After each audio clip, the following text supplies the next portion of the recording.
In this video, we prove some basic inequalities that we'll later use for our lower bound proofs in the I model.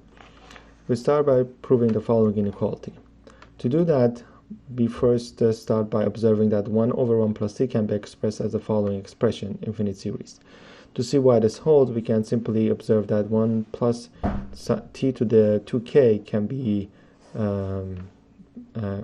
expressed as the following multiplication, 1 plus t plus times this.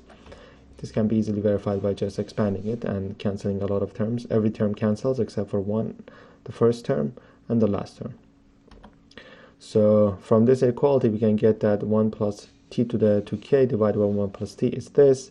And since t is between 0 and 1, as k goes to infinity, t to the 2k goes to 0. So therefore, we have this equality.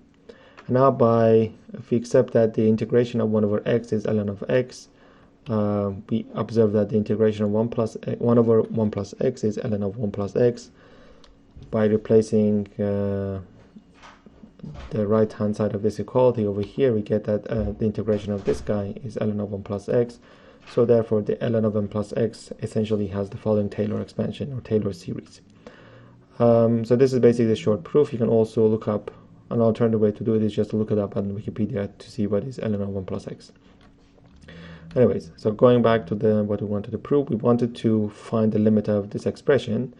Equivalently, we can just find the limit of the natural logarithm of this expression. Obviously, this is equal to 1 over x times ln of 1 plus x. And by replacing this value as the ln of 1 plus x, we can see that 1x cancels out, so we get this. And now as x goes to 0, this expression goes to 1. So therefore, this limit is 1. And since this limit is 1, it follows that without the ln, the limit is e, because e is the base of the natural logarithm. You can easily observe that this this limit is monotonous. In other words, as x goes to 0, this is an increasing function of x. So therefore, this value is sandwiched between 2.25 and e. So for practical purposes, 1 plus x to the 1 over x is essentially a constant. Okay. The next thing we want to prove is a bound on the following bound of x. The basic formula that we need is the Stirling approximation that says the natural logarithm of n factorial can be approximated using the following formula. This is a very precise approximation. To use this, we simply expand and we replace. We assume that m is at most n over 2 because if m is larger, then we can just replace m with n minus m. Okay, we simply expand. Natural logarithm of x equals this by simple substitution. And now we can simplify. As you can see, these terms can be simplified as essentially minus O of log m. So this term, this term, and this term, they all cancel out.